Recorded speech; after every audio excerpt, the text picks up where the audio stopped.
You know that feeling?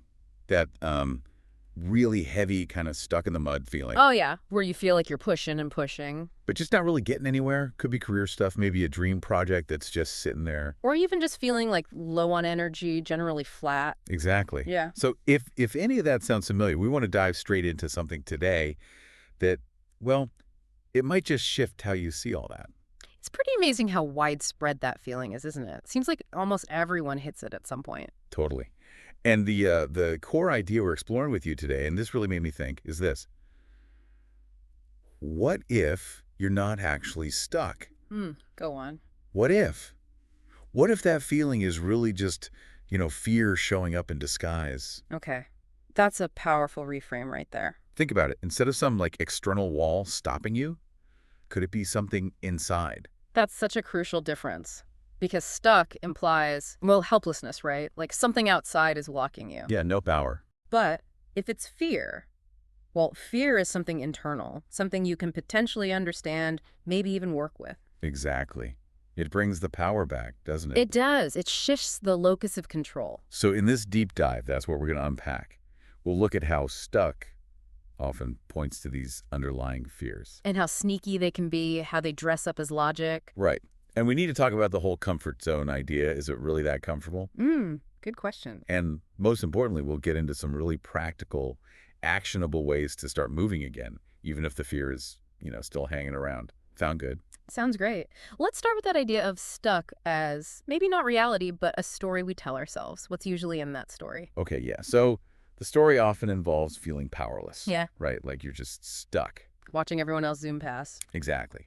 You see others hitting goals, moving forward, and you feel like you're just static, like the world forgot to press play for you. That comparison trap, it's brutal. And it really leads to that key question you, the listener, need to ponder. Yeah. Are you genuinely in a spot where moving forward is impossible?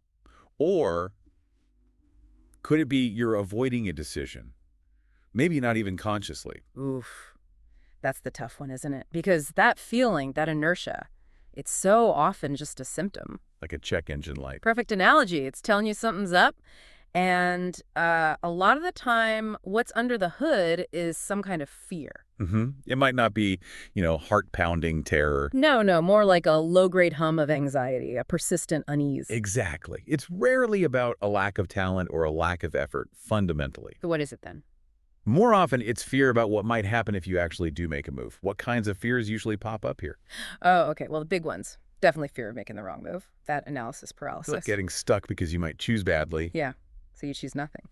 Then there's fear of disappointing people, their expectations. Always a heavy one. And a huge one. Fear of starting over, feeling like all the effort you put in so far will just go to waste. It's really fascinating, isn't it, how those fears make us do things that seem illogical from the outside. How so? Like staying in jobs we hate or relationships that drain us. Because they're familiar. Exactly.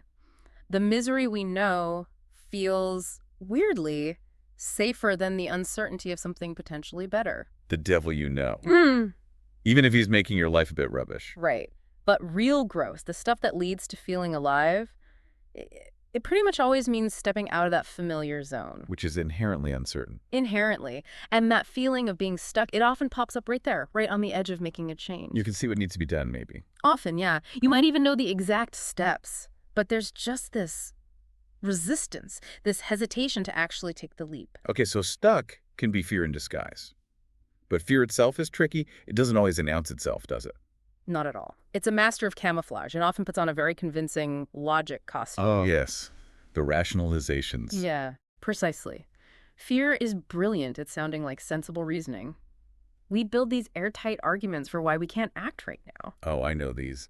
Like, oh, I can't have that conversation now. It's just the timing's bad.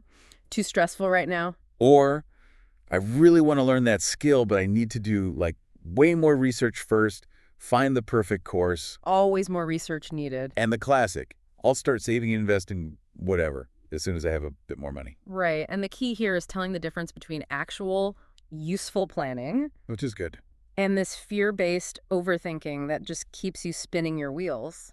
How do you tell the difference? Well, real planning usually involves concrete steps, maybe timelines. Overthinking is more circular, just churning anxieties, potential problems, without actually leading to action. Yeah, you just go round and round. And it feels like you had to have everything mapped out perfectly, every what-if covered. Before you can even take step one. Right. But what if that need for absolute certainty is the fear? That leads us to a really important point. Clarity often follows action. It doesn't always come before it. Say that again? That's huge. Clarity emerges from doing. You often have to take that first, maybe uncertain step to actually see the path more clearly. Wow. Okay.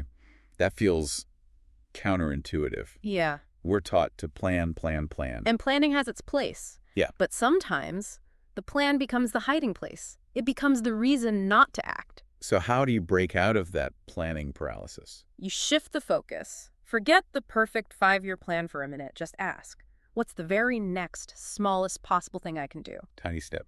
One tiny step, even if it feels ridiculously small. Just something that moves you forward, even a fraction. I like that. Okay, so fear hides as logic. Where else does it hide? You mentioned the comfort zone. Yes, the comfort zone, we talk about it like it's this wonderful safe harbor. Yeah, sounds nice. Cozy. But let's be honest, how truly comfortable is it really? Especially if you're feeling stuck in it. Good point. Maybe it's not comfortable. Maybe Right. it's just familiar. Exactly, that's the better word. It's the zone of familiarity. You know the rules, you know how to survive there. Even if surviving involves feeling kind of numb or unhappy or unfulfilled. Precisely. And that familiarity can include negative stuff too, right? A draining relationship, a soul-crushing job. But it's predictable. It's predictable. The sadness is known, the frustration is known, and that known quantity can feel safer than the unknown, even if the unknown holds potential joy. But just surviving, that's not really the goal, is it? As humans, we want to, create and grow. Feel alive. Experience purpose. Yeah, and that stuff rarely happens if you're just hunkered down in survival mode. Exactly right. Staying purely within that zone of familiarity, that so-called comfort zone, it actively suffocates potential. It's where dreams go to get dusty. And where that feeling of being truly alive starts to fade. Okay, so if we're listeners nodding along thinking, okay, maybe I'm not stuck, maybe I'm just scared, and maybe my comfort zone isn't actually comfortable. But then the big question becomes, How do we actually move? How do we start even when the fear is right there beside us? right, and there are practical things we can do.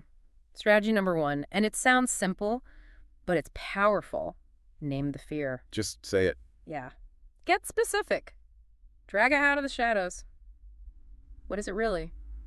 Fear of failure. Okay. Fear of looking stupid. Fear of disappointing your parents. Fear of success, even. That's a real one, too. Absolutely. Say it out loud, write it down. Giving that vague anxiety a specific name often shrinks it down to size, makes it less overwhelming. Makes it something you can actually look at instead of this big fuzzy monster.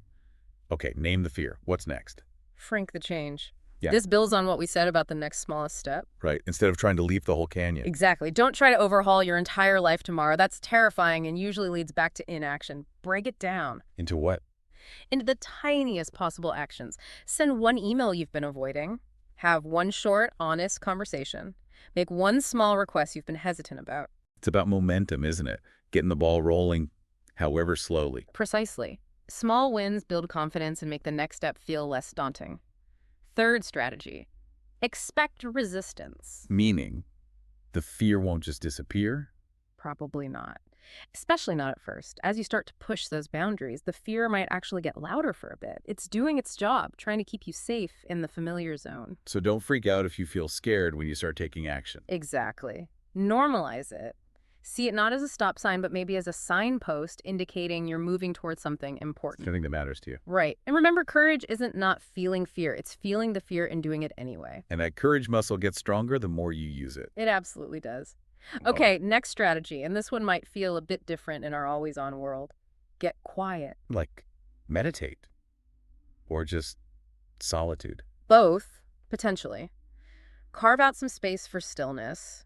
Journaling can be amazing for this. Simple breathing exercises, even just sitting alone for 10 minutes without distractions. What does that do? It helps you tune out the external noise and the fear chatter and connect with your own intuition, your inner wisdom.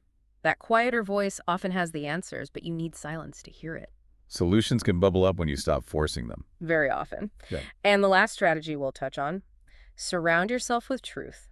Meaning honest people. Yes. Cultivate relationships with people who see you clearly, who support your growth, who aren't afraid to gently call you out, but also cheer you on. People who energize you, not drain you. Exactly. Be really conscious about where your energy goes. Protect it. Limit time with people or situations that just reinforce your fears or make you feel small. That's so important. Your environment matters. Hugely. So ultimately, that feeling of being stuck, as we've said, it can actually be a signal, a Mhm. sign you're right on the edge of something powerful. And the invitation isn't to eliminate the fear first. No, the invitation is to acknowledge the fear. Okay, I see you. Thanks for trying to protect me. And then take the step anyway. Move with the fear. So bringing this all together for everyone listening, the big shift is internal. It's moving from, I'm stuck. To, okay, I'm scared, and that's all right, but I'm ready to try. That little addition, but I'm ready, makes all the difference. It's incredibly empowering. And you don't need the grand plan finalized today. You don't need to flip your life upside down by tomorrow morning.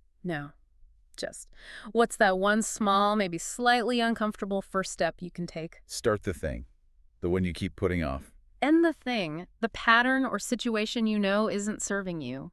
Say the thing, the words you've been holding back. Just one step. And maybe, as you think about that step, ask yourself this final question.